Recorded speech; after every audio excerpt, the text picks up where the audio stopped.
Bonjour Pascal Salin. Bonjour monsieur. Vous êtes économiste, vous êtes professeur honoraire à l'Université Paris-Dauphine, vous êtes un représentant depuis plusieurs décennies de la pensée libérale en France. Vous avez présidé la Société du Mont Pèlerin qui avait été fondée par Friedrich Hayek, donc un des pères de l'école autrichienne. Exactement, qui est en quelque sorte l'Association internationale des libéraux. Voilà, et qui a propagé notamment les idées libérales à partir du milieu des années 80, un peu partout dans le monde et notamment en France.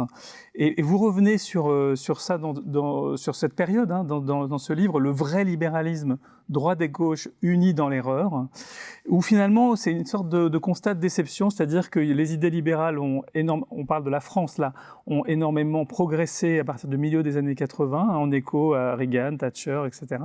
Mais vous êtes assez déçu du résultat. Vous dites finalement ni la droite ni la gauche n'ont mené de politique libérale à hauteur de vos espérances.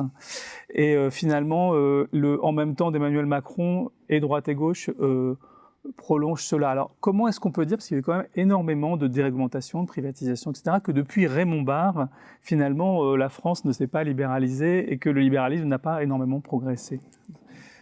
Il a parfois progressé un petit peu. Il y a eu quelques réformes qui ont été libérales à différents moments, mais fondamentalement, ça n'a pas été le cas. Et depuis le début des années 80, il y a eu par exemple une augmentation de la fiscalité et des dépenses publiques. Et la France a maintenant le record du monde dans ce domaine, ce qui est quand même une preuve que la France n'est pas un pays libéral.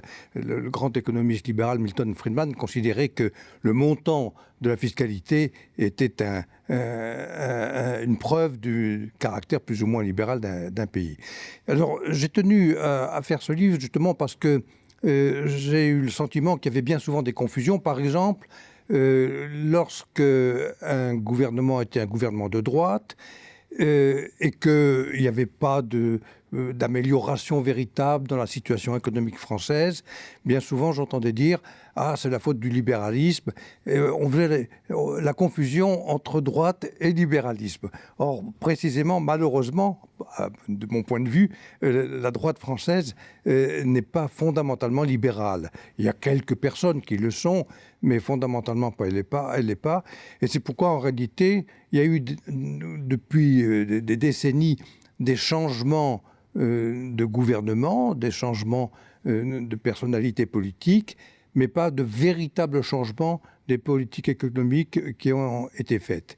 Et c'est pourquoi il m'a paru utile de mettre comme sous-titre de mon livre droite et gauche unis dans l'erreur, car j'estime qu'ils ont fait une erreur.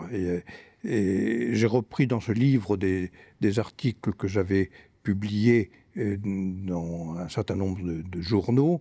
Et donc c'est un livre d'histoire économique et puis en même temps bien sûr d'analyse économique. Je serais tenté de dire d'ailleurs que peut-être il faudrait non pas opposer la droite et la gauche, mais opposer justement le libéralisme et le constructivisme. C'est ça la véritable opposition. Est-ce qu'on pense qu'une société doit fonctionner en faisant confiance aux individus, à la fois parce que c'est une justification éthique et une justification utilitaire, ça fonctionne mieux si on fait confiance aux gens, ou bien est-ce qu'il faut un système collectif où il y ait un État ou des administrations publiques qui décident à la place des gens. Alors, ça, c'est la vraie opposition. Pour vous, c'est la vraie opposition au sein des camps politiques. Voilà. Alors, au sein du camp politique de la droite, qui a porté ouvertement ce libéralisme, vous aviez fondé énormément d'espoir dans Alain Madelin. Absolument. À la fois dans la première période où il était au gouvernement de Jacques Chirac et dans la deuxième période après l'élection de Jacques Chirac à la présidence de la République. Vous avez été un peu déçu. Moi, ce qui m'a beaucoup intéressé et amusé, c'est cette interview que vous avez réalisée vous-même de Jacques Chirac quand il est Premier ministre en 86 et qui s'appelle « Mon programme pour changer la société ». Et sans la citer, elle est dans votre livre, c'est très intéressant. Finalement, c'est un ralliement de Jacques Chirac à une politique libérale. Alors, il y a des choses qui ont été faites, mais vous êtes déçu finalement?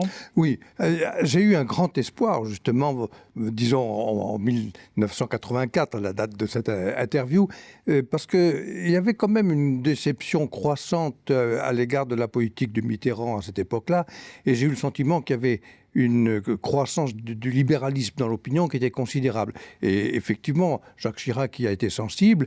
Et il avait parlé avant du travaillisme à la française et il a voulu me montrer qu'il changeait d'opinion. Et il m'avait demandé de faire cette interview pour bien montrer qu'il était libéral. C'est son programme de 86 en gros. Voilà. Ça. Ouais. Et donc j'avais de très grands espoirs en 86 lorsque Mitterrand était toujours président de la République, mais la droite a gagné les élections. Et il y a eu un grand nombre de ministres que je connaissais bien, qui étaient libéraux, Alain Madelin, Gérard Longuet, François Léotard, Édouard Balladur aussi par ailleurs. Et il est vrai que ça n'a duré que 2 ans, cette période où Chirac a été Premier ministre, et il y a eu un certain nombre de réformes libérales. C'est peut-être la période dans les 40 dernières années où il y a eu le plus de réformes libérales. Il y a eu, par exemple, il y a eu la suppression de l'impôt sur la fortune, il y a eu la suppression des autorisations administratives pour licencier les salariés. Des privatisations nombreuses. Des privatisations, absolument, qu'il y en a eu un certain nombre. J'avais eu l'occasion d'en parler beaucoup avec Édouard Balladur. Donc, j'avais des espoirs à cette époque-là, mais j'estime quand même que malgré cela, Chirac n'a pas fait une politique aussi libérale qu'il aurait dû. Il n'y a pas eu, par exemple, de grandes réformes fiscales, de grandes diminutions des dépenses publiques. Il avait nommé beaucoup de ministres libéraux précisément parce que le libéralisme était à la mode. Et donc, c'était une grande déception pour moi quand, en 88, les élections ont été perdues par la droite. Et alors, vous citiez Alain Madelin. J'ai eu de nouveau un grand espoir en 95 lorsque Alain Madelin a été nommé ministre de l'économie et des finances, d'autant plus que j'avais préparé avec lui pendant longtemps un grand projet de réforme fiscale. Et je me suis dit, enfin, on va avoir cette réforme fiscale avec des baisses d'impôts, une diminution de la progressivité, etc. Et comme vous le savez, malheureusement, il n'est resté que 3 mois à son poste. Il a été en désaccord avec Alain Juppé et il a été obligé de partir. Et donc, ça a été pour moi un grand espoir à nouveau qui s'est effondré. Et puis, par la suite, je vais par exemple espérer un petit peu que Nicolas Sarkozy ferait des politiques libérales parce qu'il avait tout de même fondé toute sa campagne électorale sur la rupture.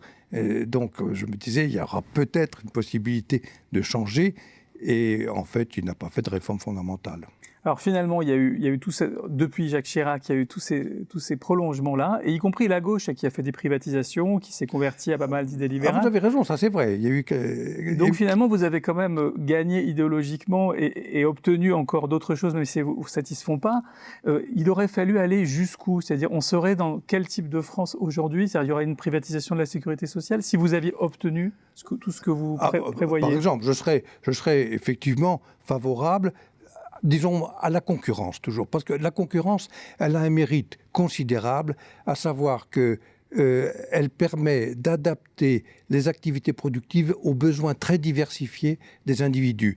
Et l'autre avantage de la concurrence, c'est qu'elle incite les producteurs à innover. Donc dans tous les domaines, je crois que c'est vrai, vous parlez de la santé, j'en suis tout à fait d'accord, mais on pourrait parler de l'éducation aussi. Et par exemple, privatisation des services publics essentiels, quand même, qui sont l'éducation, c'est ça que vous auriez aimé voir, en fait. Absolument. Absolument. Et actuellement, on parle de la réforme des retraites, de l'assurance chômage, etc.